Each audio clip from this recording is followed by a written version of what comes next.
계속해서 6장으로 넘어가도록 하겠습니다. 6장부터 16장까지는 하나님께서 내리시는 심판 재앙에 대한 이야기가 많이 수록되어 있습니다. 그래서 이 심판 재앙, 일곱 나팔, 일곱 대접 재앙에 대한 이야기들이 쭉 수록되어 있는데요. 여기서 중요한 것 몇 가지 어떤 포인트를 잡고 넘어가면은 이 부분 생각보다는 어렵지 않습니다. 쉽다고까지 볼 수 없지만은 어렵지 않다는 것이 정답 같습니다. 첫 번째 우리가 이제 인재앙이 나오는데요. 인재앙은 이 재앙의 시작과 끝까지 왜 그런 재앙이 일어났는가를 보여주는 그런 포괄적인 접근이 필요합니다.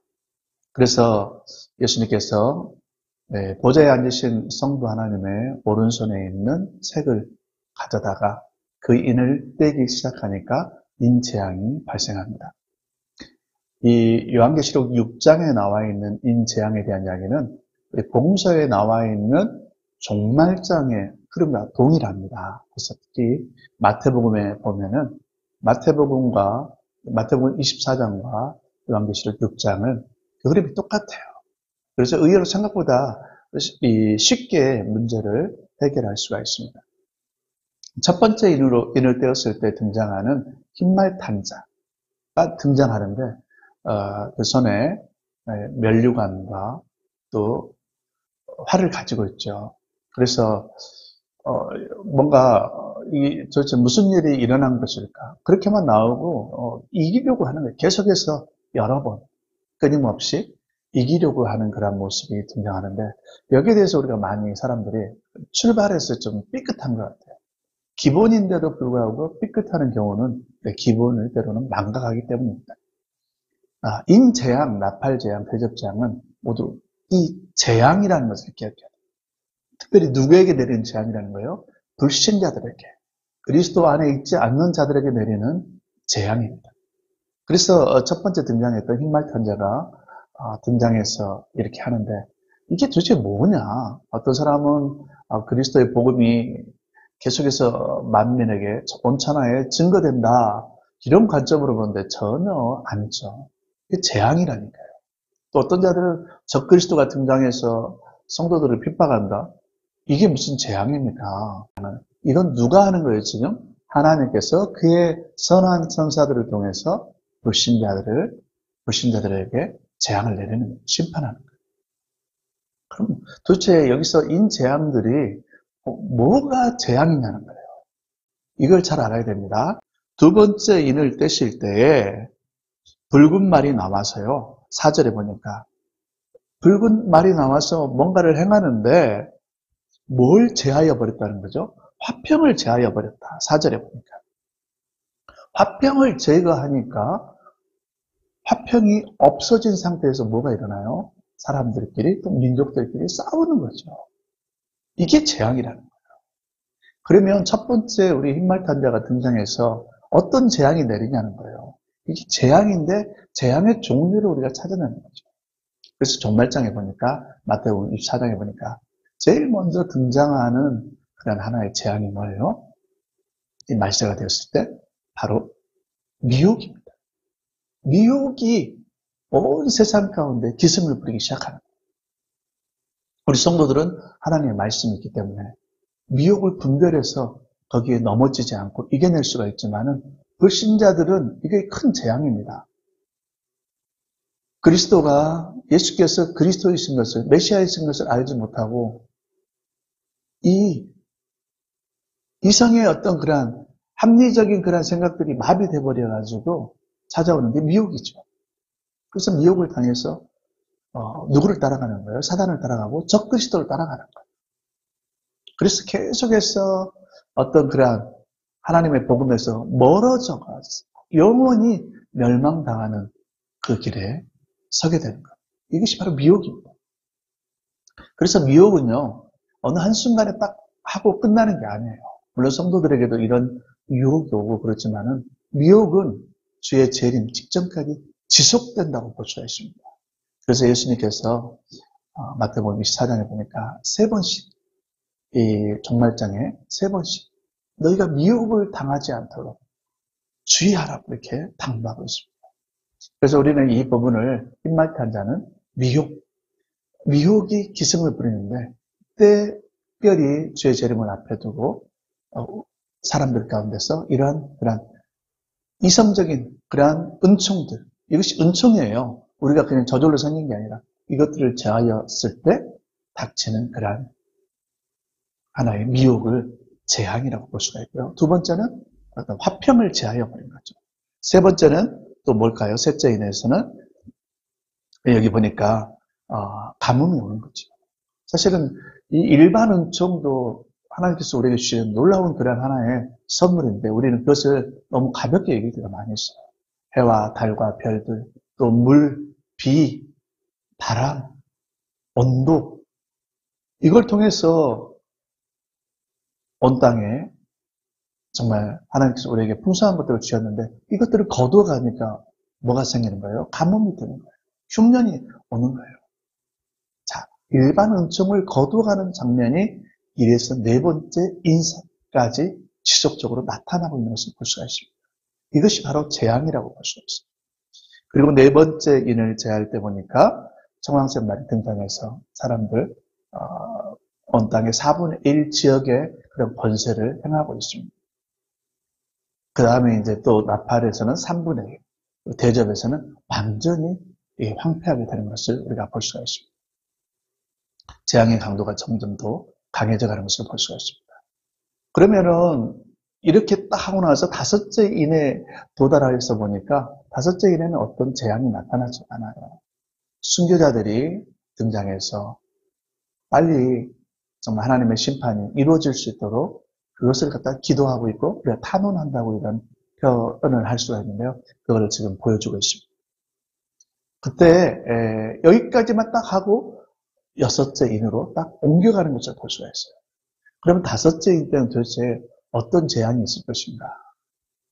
재앙이 나타나지 않는 것처럼 보이지만은 순교자들의 성도들의 핏값에 대한 하나의 심판이 재앙이라고 볼 수가 있습니다. 그래서 등장하는 것이 무엇입니까? 바로 나팔 재앙이에요.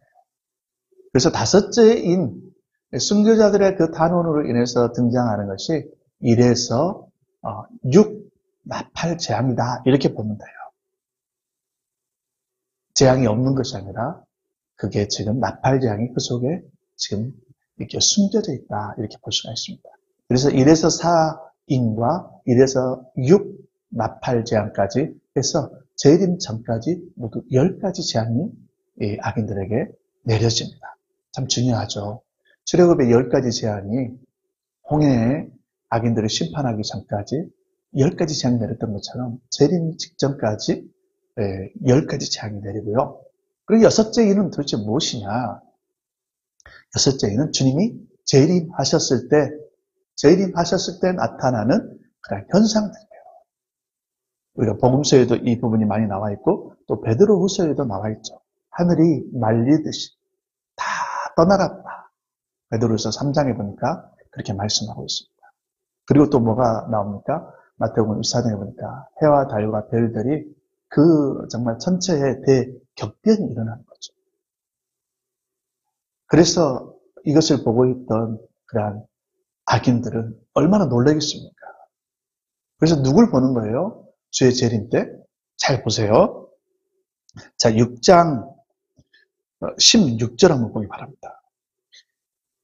악인들이 누구를 맞이하냐면요. 자, 16절 산들과 바위에게 말하되 우리 위에 떨어져 보좌에 앉으신 이의 얼굴에서 와. 보좌에 앉으신 이의 얼굴은 누굴까요? 성부 하나님을 이야기하고 있습니다. 자, 성부 하나님께서 이야기했죠. 1장 4절에 전에도 계시고 이제도 계시고 장차 오신 1장 8절, 4장 8장 그리고 11장에도 사실은 그게 나와 있죠. 이미 오신 후에는 장차 오실 이 부분이 빠져 있다고 그랬죠. 11장과 16장에는 빠져 있습니다. 7째 나팔이 울린 후에 오셨기 때문에 그렇습니다. 그래서 보니까 악인들이 세상의 불신자들이 다 누굴 보는 거예요? 성부 하나님을 보시는 거예요. 그리고 또 누가 있죠? 재림하시는 어린 양. 자, 16절에 보니까 보좌에 앉으신 이의 얼굴에서와 그 어린 양의 진노에서 우리를 가리우라 이렇게 말하고 있습니다. 두 분 하나님을 보시는 거죠. 두 하나님. 성부와 성자 예수님을 갖다가 보게 되는 거예요. 보면서 기겁을 하는 거죠. 기겁을 하는 거예요. 성도들을 박해했던 그 악인들이 우리 성도들을 변호하는 성부와 성자 예수님을 보면서 기겁하는 거죠. 정말 저는 계시록을 이렇게 묵상하고 연구하면서 정말 성경이 일점일획도 틀리지 않는구나. 빠지지 않고 정말 우리에게 제대로 전해주고 있는 거예요. 근데 우리가 그런 부분들을 잘 보지 못하면 감동이 그만큼 사라질 수가 있습니다. 그래서 결국에는 어떻게 되는 거예요? 여섯째에는 주의 재림이 일어났을 때 나타나는 전체의 대격변과 또 악인들이 우리 성도 하나님과 성자 예수님을 보면서 두려워하는 그 모습들. 이것을 갖다가 기록이 났어요. 그래서 인재앙은 재앙의 시작. 이래서 사인을 갖다가 복음서에 보니까 마태복음 24장에 보니까 재난의 시작이라 그랬습니다. 그리고 여섯째에는 재난의 끝이에요. 주님이 오셨습니다. 그리고 나서 남겨진 악인들에게 7 대접 재앙인데 쭉 쏟아지는데요. 그 부분은 이제 더 이상 기회가 없어요. 회개할 기회가 없는 거죠. 회개는 언제까지예요? 주의 재림이 일어나기 전까지는 회개의 기회가 있습니다. 그러나 그 이후에는 회개의 기회가 없기 때문에 더 이상 우리가 그 부분을 갖다가 얼마나 시간이 걸리느냐, 또 어떻게 강도가 세냐, 이런 부분은 그렇게 중요하지 않을 수도 있어요. 회개할 기회가 사라졌다는 거죠. 이게 지금 중요합니다. 그래서 오늘 우리는 인재앙에 대해서, 1에서 6 인재앙에 대해서 우리가 이렇게 말씀을 봤는데요. 이 부분을 우리가 전체적으로 쫙 이해하게 된다면요. 그렇게 어려운 것은 아닙니다. 중요한 것은 재앙은, 심판 재앙은 모두 불신자들에게 임하고 우리 성도들은 적그리스도와 거짓 선지자와 음녀가 가하는 핍박을 받게 된다. 이 이야기가 6장부터 16장 사이에 나와 있어요. 성도를 받게 하는 환난과 또 하나님께서 악인들을 심판하시고 돌아오기 위해서 내리는 이 심판 재앙, 이것이 쭉 6장에서 16장까지 들어있는데 이 원리는 항상 간단합니다. 간단해요. 그래서 우리는 출애굽의 10가지 재앙을 보게 된다면 이 부분도 정말 너무너무 동일하기 때문에 잘 이해가 될 수가 있습니다. 결코 우리는 심판 재앙들을 가지고 두려워할 게 하나도 없어요. 이제 우리 7장에서 보게 되는데 두려워하지 않는 이유가 거기에 등장합니다.